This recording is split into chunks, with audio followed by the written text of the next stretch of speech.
evening, wherever you are in the world. Welcome to another episode of Healing in Ways You Never Thought Possible. And we're going to be starting a miraculous healing series. And I'm so very excited to have my first guest, Lisa Manyon, who is, I'm just going to introduce her because she's so much more than this. Lisa Manyon is a business marketing architect and president of Right On Creative. She pioneered the value-based challenge solution invitation communication framework to create marketing messages with integrity by focusing on passion points. Her strategies are known to create million-dollar results. But the most important thing we're going to talk about today is that she is a cancer thriver who believes in healing with love. Lisa is available for book signings and readings of Spiritual Sugar and the #1 international best-selling book, The Silver Lining of Cancer. So without further ado, I'm going to just welcome Lisa Manyon with Spiritual Sugar. Hey, Lisa, how are you? I am so good, Dolores. It is such an honor to be here with you. I know we're both so passionate about healing with love and inspiring others to just take control of their health. Absolutely, Lisa. And I think what's really interesting about your story is that, you've actually lived it. You've gone beyond surviving to actually thriving and knowing that, there's possibilities that are endless. And so I'm just going to have you start by just sharing your story a little bit with our audience. Sure. Well, first of all, I'll start with saying facing mortality is not for the faint of heart. And it is my deepest desire that people who are tuning in will be inspired to take control of their health now, so they do not actually have to experience a severe wake-up call like facing mortality that I did. So many years ago, I actually received a divine download that told me I was going to write a book called Spiritual Sugar about healing with love. And I had no idea what that meant because I didn't feel like I was a healed person. But of course, as a writer, I journaled about it and set it aside. And then fast forward 2 years later, I was going through major health issues and I didn't know exactly what was wrong at the time. And I was really sitting in inquiry. I was frightened a little bit because I was asked by a doctor if she thought I had cancer. And at that point, my mind was kind of blown because I thought, listen, I'm intuitive. I take pretty good care of myself. But a little thing like never going to medical school precludes me from giving that kind of diagnosis and knowing what was going on. So I was sitting in my office in inquiry and I was thinking, what am I going to do? And I got another message that said, hey, listen, don't worry, you're going to heal this with love. And I thought that sounds so much better than the alternative. Because at that point, I didn't know if I had cancer or not, but I remembered at that time my journal entry. I went back, I grabbed my journal, I read the entry, and I thought, oh my gosh, Spiritual Sugar, that's amazing. And I bought the domain. So in true fashion, not only was I, for me anyway, not only was I working on healing myself, but I started building out this brand at the same time because it was all divinely guided for me. I did find out that I had a rare and aggressive type of throat cancer. And I held fast to the idea that I could heal with love. And I was truly guided to what many people would call non-traditional healing modalities, which are actually ancient wisdom that we're now bringing to the forefront again, because we do have the ability to help heal ourselves, right? So, Absolutely. yeah. Absolutely. I think, and as we are in such a wonderful time of existence, is that we do have all the keys within ourselves to have complete health and wellness. Tell us some more. Sure. So, there's lots of options when you're faced with cancer, and many people take a cancer diagnosis as a death sentence. And I refuse to do that, especially with a guided message saying I would heal it with love, because that sounded way better than the alternative. So I went all in. And I changed the way that I ate. I changed my activity level. I changed everything. At the time of diagnosis, I was actually technically obese. I'm 5'7" and I was 189 pounds. And so for my frame, that was a lot of weight. I quit my 4 favorite food groups, which are not actually food groups: cold turkey, coffee, wine, chocolate, and cheese. And I eliminated all processed sugar. And I started walking every day and spending time in nature. And what happened is I actually, within a year's time, I released over 40 pounds and I became healthy. And many people say to me, oh my gosh, you got cancer. So you got sick and you lost weight. I said, no, I got healthy. So I lost weight. Yeah. I chose not to do chemo or radiation. I did do surgery, 2 surgeries, a transoral robotic surgery and a neck dissection. I was in the hospital on a feeding tube for 6 days. I was told I was going to have to leave with a feeding tube, and I refused to do that as well. I used the power of positive thinking and set my intentions that I would be able to eat some solid food so that I wouldn't have to deal with that when I got home. And kind of the rest is history. Last year, in August, I received my official 5-year all clear from the medical industry. And in that same month, I wrote Spiritual Sugar and published it in November. What a story and what a journey. And, I'm going to just say, it's so funny because I'm in Western medicine and, of course I blend a lot of different things with that.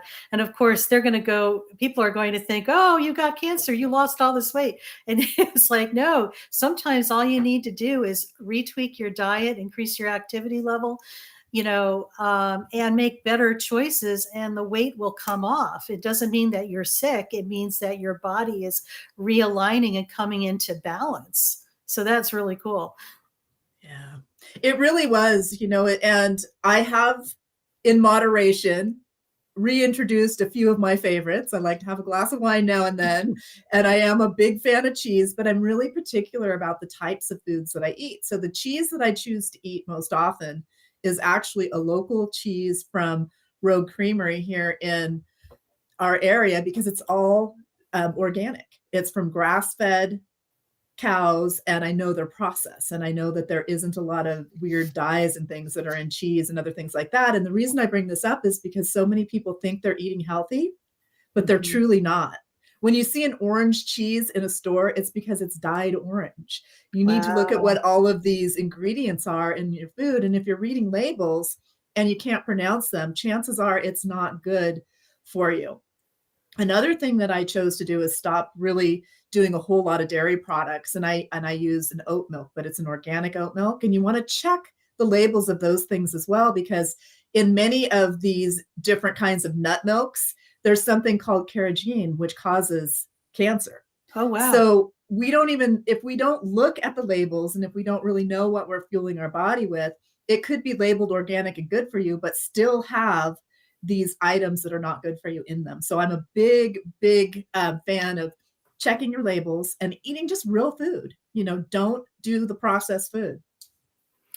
And that is so true because, a lot of times we just go on automatic and we just grab for things and we aren't really being mindful as to what the label says or, if this is a healthy substitution. Sometimes, when we look at a lot of the fat-free or sugar-free type of foods, just for an example, I mean, if you look at what the label, what's in there, a lot of the sugar-free stuff has a lot of chemicals, and sometimes those chemicals aren't the best things for us. They actually have been known sometimes to create health conditions for people. Yeah. It's absolutely true. And I've just been really delighted at the feedback I'm getting from the book. And I'm honored that Dr. Joe Vitale wrote the foreword and that Neil Donald Walsh wrote the afterword. And what I think is so interesting about that is many years ago when I watched the movie The Secret, I had no idea that there was something called the law of attraction because I naturally manifested things and set intentions to do things. And then I found out, oh, there's actually a title for this and it's a thing. And then, fast forward to last year and these two icons from that movie they're the bookends of my book in the form of a forward and an afterward. And I'm just honored and blessed to have so much support around the book. I'm doing all kinds of book signings and I did publish independently. And many people said, well, you won't be in bookstores. Well, I'm already online at Barnes and Noble. Cool. And I think Target and Walmart even, which is interesting, but I'm also a big proponent of making sure that we support our independent bookstores. So I am in independent bookstores as well, and I'm going to be doing some book signings at Barnes and Noble and local bookstores. So there's all kinds of ways that this love letter to humanity, which is truly what this book is getting Mm-hmm. out into the world. And the feedback that I'm getting in the form of reviews, it just touches my heart because I want people just to commit to themselves and to really slow down and look at, how can we redefine our relationships with ourselves, our health, and our wealth, because those are truly the riches in life. Oh, without a doubt. And, this kind of segues into something else that I always tell the people that I work with and people that I come across is that, the longest relationship you're ever going to have in your life is the one you have with yourself. Yet, how often are we unkind? We don't feed it and nurture it. We are just sometimes downright mean and we bully it. And it's just like, it's time to change that whole perception and make it okay to be your best friend without really relying on something on the outside to validate us for who we truly are. It all does start within. I mean, it took a lot of meditation and prayer and all kinds of things for me to really tap into what I needed to do and to be able to listen to the guidance that I was receiving. Because if we listened to everything else outside of us, I mean, if I would have rolled into the fear as opposed to deciding to heal with love, it would have been a very different outcome. Without a doubt. And, this is one thing that I find very interesting, Lisa, is that in the medical profession, oftentimes when you go visit a healthcare practitioner, they sometimes are projecting a lot of their insecurities or fears around what you may have when you don't even have it, but yet they project that onto you. And you're wise enough so that you have a sense of who you are. For those people who don't have a sense of who they are, they automatically take this on as their truth. And guess what? If they don't have it, they create it for themselves. I've witnessed this. And this is something that needs to shift. It's so true. And, interestingly enough, when I went through my entire journey, and I know we've talked about this a little bit before, I Mm-hmm. was really blessed to find a book written by Dr. Kelly Turner called Radical Remission, which was a big part of my healing journey. Cool. And she identified core areas that people were focusing on in order for them to become healthy. And when she first started noticing these things, she was actually, I believe she was a cancer counselor. And people were saying it was spontaneous remission. And she said, it's just not spontaneous. It's got to be something else. So she actually went back and got her PhD in cancer research, studied, wrote the book. She's now doing documentaries and things like that about it, and was able to identify what people were doing to turn their health around.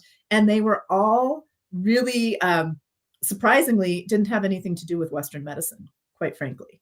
So that's another recommendation that I make. And I'm super honored because just this past week in the Radical Remission Project newsletter, Spiritual Sugar was featured as recommended reading. Awesome. Congratulations. That's just Thanks. amazing. Good for you. Yeah, it really blew my mind, and I just think her book is a huge resource. Of course, you have a book on healing as well, which I love and have, and I think that the more we equip ourselves with the information that we need to become healthier and to become whole, and to give our bodies permission to heal instead of Absolutely. rolling into fear, we're going to be healthier. I totally, you've said it. You couldn't have said it better than what you just did. And what I find so interesting in this day and age is that so many things are changing rapidly. We're witnessing things crumbling before our eyes, especially like Western, I'm in Western medicine, so I could speak from that. It's just like the way that we are doing things is going to look a lot different in the next 5 years than what is happening presently, because there's just so much that is just being opened up and people are ready to hear this right now. They're realizing that sometimes that they're just not getting the answers that they need, and they've given their power away sometimes to something outside of themselves instead of stepping into their power and embracing that. So I think the timing is perfect and people are ready to hear what needs to be shared. So thank you for doing that. And I have somebody who said a chat here. Somebody, Anne Dunette, I hope I pronounced that right. She said she started to add organic grass-fed milk into her diet. Kudos to you, Anne. That's good. Keep reading those labels. It's important. So Absolutely, absolutely. And I want to say, I just want to touch on Western medicine for a little bit. Just because I use some other alternative modalities doesn't mean that I am opposed to Western medicine at all.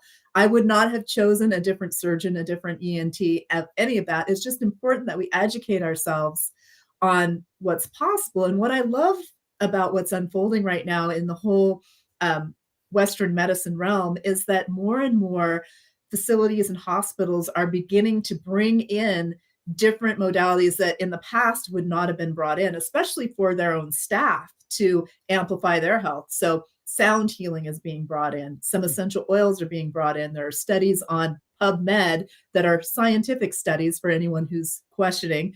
And if you like to geek out on information like that, like I do, you can dig in and check it out. Not many people do, but I had to learn to be a researcher and also an advocate for my own wellness. absolutely. And, I want to reiterate a couple things too.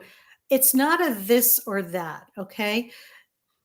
We, you know, Western medicine and all these alternative processes are all necessary. It's like by themselves, they're good. But when you start combining things together, they're very synergistic. Like for you, Lisa, maybe what it was important was to do some alternative healing, maybe look at your diet, maybe a little Western medicine. For me, with some things that I'm having, maybe it's acupuncture and herbal remedies and, um, Oriental medicine. What's beautiful about this is that everything is good by itself, but when you start combining things, there's like the 1+1=3 theory. They're very synergistic. They work better together than by themselves. And I also think since there's so many different possibilities that it's so important for each of us individually to check in with self and then go where we are being led and trust that, because that is like your navigation system that's guiding you to your right next step. And it may not look the same for the person sitting next to you or another family member, but this is for yourself. So Lisa, carry on some more. Absolutely. I was just going to say, I'm so glad you said that because so many people have come to me and said, Lisa, we want your recipe. How did you heal? And I said, oh, no, I'm not giving anybody a recipe. That would be negligent. I can share what I did, but the thing that people need to realize is that every person, every body is different. Every type of cancer and ailment is different. And if there was a one size fits all cure, it would be here. Yeah, So absolutely true. Well said. Well yeah. said. So when I wrote the book and I was working with a woman that was coaching me on some of the book process, because that's a process in itself, she really thought it should be spiritual sugar in the subtitle, the divine ingredients to heal yourself with love. And I said, absolutely not. It Yeah, can be the divine ingredients and people can then create their own recipe. But it would be absolutely. negligent for me to say, do what I did and you're going to be fine, because I can't guarantee that. And there was no guarantee for me either. I just had Right. deep faith and also mindset. The mindset is huge. I have a very dear girlfriend who recently went through her own cancer journey. She chose to do all Western medicine and she had an absolute, ironclad, fierce mindset that she was going to heal and she's totally fine. And she didn't even have the same side effects that most people have from chemo or radiation. Yeah. So, I think we could surmise here is that it's not a one-stop shop. We're all individual. We all have different bodies and things that are happening within us.